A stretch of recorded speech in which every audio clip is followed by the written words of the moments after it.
This is a urgent and important message for service-disabled veterans that are either currently contractors with the federal government, desire to be contractors with the federal government, or have ever imagined becoming a contractor with the federal government. There has been a seismic shift in the theater that is creating an opportunity for you to change the game. We're going to talk about that during today's Patriot Report. We're also going to do an update on the Minority Business Development Agency lawsuit and the new decision that came out of the Tennessee District Court on the 8A program, which again is creating enormous value for him and her who wear my social uniform and are service disabled veterans. All that and more on this installment of My Patriot Report.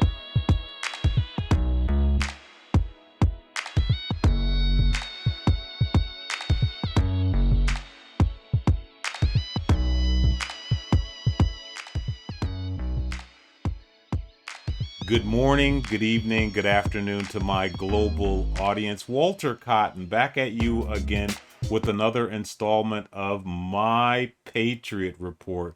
Well, for those of you who are disabled veterans, right, you guys have probably been reading all of the information in the popular media about the Minority Business Development Agency's lawsuit decision, or should I say, preliminary injunction that the judge issued against that particular lawsuit. And you've probably also equally heard all of the information that's out there in the stratosphere about what is happening with the 8A business development lawsuit. For those of you who haven't seen information on that case law, here's the case number. You can search it, but to say it succinctly, what the judge has basically done is issued an order that is going to irreversibly change the way the SBA approaches the 8A program. I have it under good authority that this order has been so strong that it's caused a pause to all of the 8A applications that are currently pending. What is the essence of that decision? Well, the essence of that decision is that the judge has found it to be a violation of the Fifth Amendment for the SBA to utilize its remutable presumption to qualify people as socially disadvantaged for that program.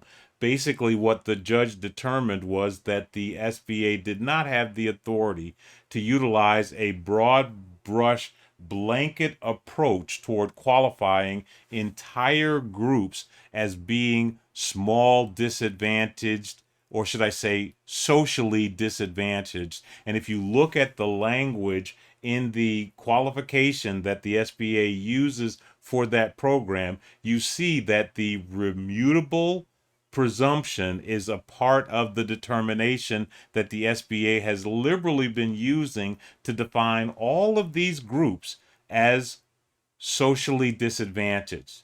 The judge basically said that although they agree that these groups may have been discriminated against in the past, the SBA's decision to utilize this blanket definition is incongruent. It's not in concert. It's not in alignment with the spirit and intent of the legislation. And so now the SBA as an organization has to go through the process of reimagining a program that, in my opinion, was already on life support for several reasons that I'll discuss, or maybe in a later segment of this broadcast, or I'll do it in a separate broadcast of its own, because this particular information deserves its own space. It deserves its own air. But at the end of the day, what it simply means is that the easy button in federal contracting, right, that 8A direct award without having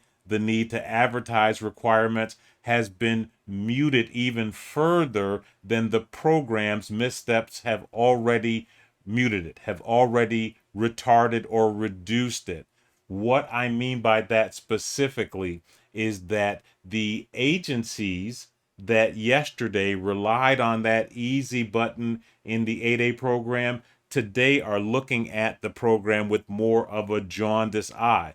Because if it wasn't their concern about the requirement that when they put their program, when they put the opportunity that they're looking to put under contract in the 8A program, it takes an act of God to get it out. Now, the possibility that the future pool of 8As that these agencies will have to pull from or will have to rely on is going to be diminished by this new court decision is looming large, and it's causing these program managers to be very, very resistant to having their requirements put in the 8A program.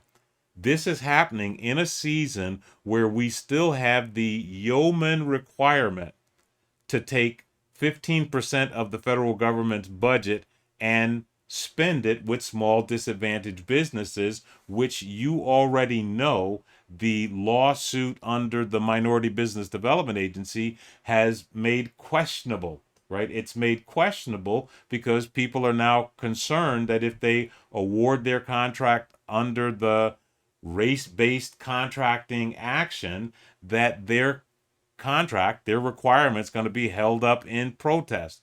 What does that mean for him and her who wear my social uniform and has given the pound of flesh for this country? It means that if you are a service disabled veteran, you are participating in a contracting program that already has acquisition tools connected to it. What do I mean by acquisition tools? I mean that they have a pathway to get direct awards to service disabled veterans that they don't have for small disadvantaged businesses, and they are concerned now about with the 8A program. Specifically, there is a set aside capability that is available under the Service Disabled Veteran Contracting Program. There is a sole source authority that is available under the Service Disabled Veteran Contracting Program. So if you happen to be a service disabled veteran and your organization is responsible and responsive, you are today the preferred contracting source for agencies that are looking to get their requirements under contract in compliance with the requirement, with the obligation that the president has placed on agencies to meet this 15% contracting goal. I defined it as unattainium when the president first announced it back in June of 2021. And I said then, and you can go back and look at many of these articles that I wrote that spoke to this particular area, that the president may have leaned a little bit too far over his skis, given the fact that we have a constitutional moratorium on contracting with the ethnic community. And more importantly, and I'm trying to find a schlick so that I could throw it up and show you what the hard problem is that is associated with this area. Here it is right here, right? We've already got case law that has set precedents in this area. The most commonly known of which is Rothy versus the Department of Defense, which is the court case that dismantled the small disadvantaged business program. Well, it's the same precedent, right? The violation of the Fifth Amendment of the Constitution, violating the equal protection right that every citizen has, that was used to dismantle those programs, that is currently being employed against the small disadvantaged business, or should I say the Minority Business Development Agency, and now equally being employed against the 8A program. What does that mean to you that are listening to me? Well, if history is any predictor of the future, we can expect a similar outcome. We can expect a further erosion under the small disadvantaged business contracting program. And dare I say, this is a season where Congress is going to be forced to reimagine the 8A program. As a matter of fact, I have been advocating, and my veteran service organization is lobbying for Congress to reauthorize the Small Business Administration. This is an action that has been well within the Congress's authority and hasn't been done or contemplated for the past 20 years. It's my high octane speculation that as a result of these actions that we're seeing against the Minority Business Development Agency, as well as the 8A program under SBA, that Congress is going to be forced to go back to the drawing board and reimagine the SBA, probably taking the steps of folding the actions and efforts that the Minority Business Development Agency used to manage into the SBA. And again, that's just Walter's out on the, small twig, high octane speculation. But for those of you who are service disabled veterans that wear my social uniform, what this change in the theater produces is an opportunity for you to change the game, an opportunity for you to put your organization at the front of the acquisition line. But in order to do that, you have to deliver yourself to this market in a responsible manner. What that means in layman's terms, you have to be contract viable. And there is a very simple pathway that I've been teaching for almost 20 years now that you can use to take advantage of that.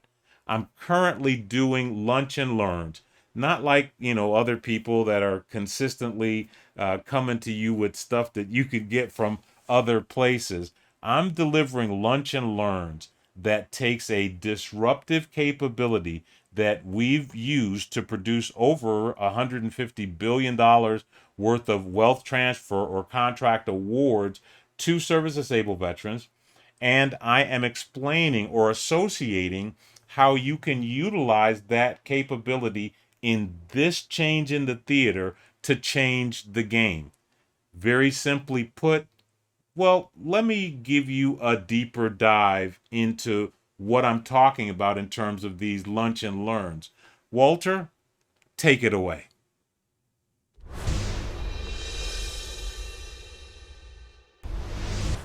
Hey, thanks for sticking with me through that transition. I'm going to very simply put, utilize this segment to introduce you to a lunch and learn segment and another group of services and assets that are available to him and her who board the battle. So without further ado, let me explain to you what you'll experience when you surf out to the Ability To website. First, you're going to get to the homepage, right? Which is going to provide you all of the information that you need to know about my background and history. But more importantly, it's going to provide you, well, let me show you a little bit more about all of that other information. You can get to their videos with some testimonials from other individuals who are just like you that are happy that they answered this call. But the thing that you want to pay particular attention to is this lunch and learn link. If you click that link, it's going to take you to a page that includes information on our lunch and learns. The current lunch and learn will occur on August 2nd. The last date for registration for that was July 31st. And at that lunch and learn, you're going to get information from individuals who've been there, done that, and are in the process of writing a book about it.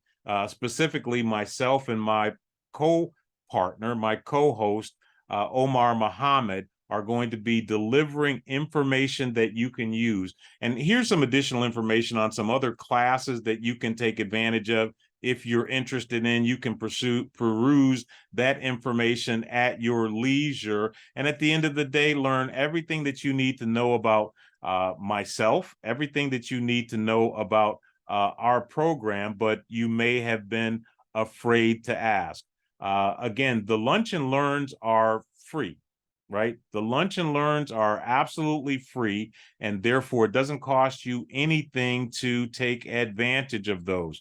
The other thing that you may want to take into consideration, and let me go ahead and clear this out of the way so that we can see that whole thing, is the ability to develop a direct relationship with my organization. And for those of you that are ready, you would have the opportunity to click this button right here and schedule a one-on-one where you can get all of your questions answered.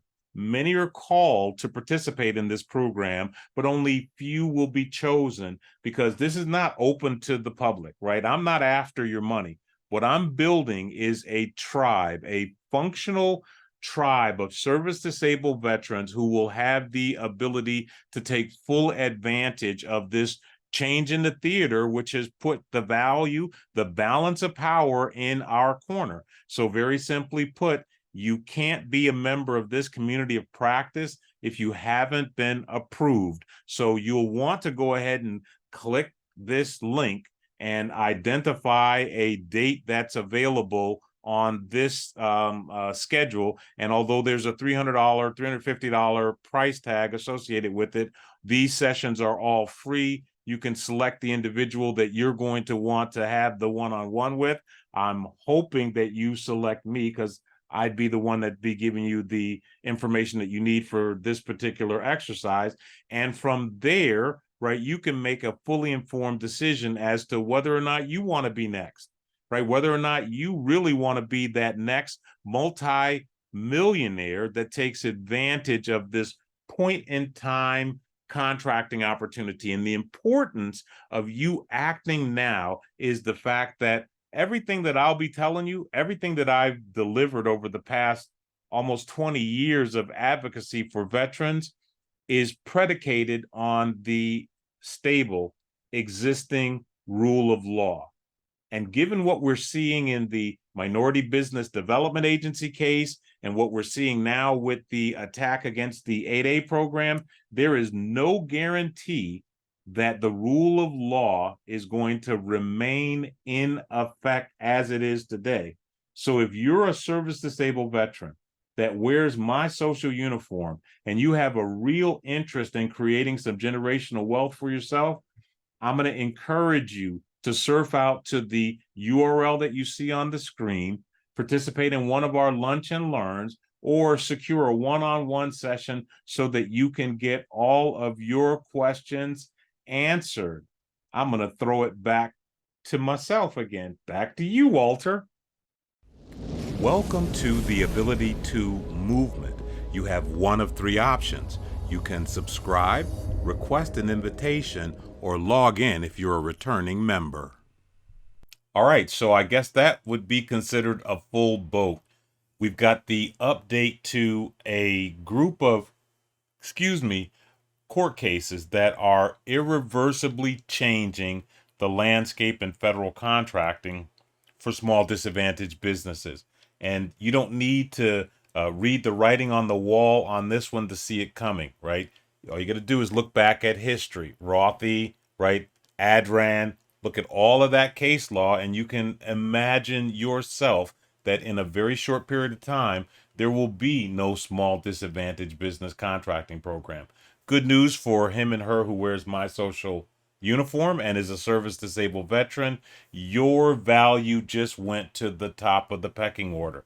Now all you've got to do is get your butt out of the way and your feces amalgamated to take full advantage of one of the most amazing wealth transfers that this nation will ever see. I hope to see you in one of our future Lunch and Learn classes or as a participant in one of our one-on-ones. That's about all I have for this installment of My Patriot Report. This is Walter Cotton. Until next time, I'm out. Not really. Serious matters going on.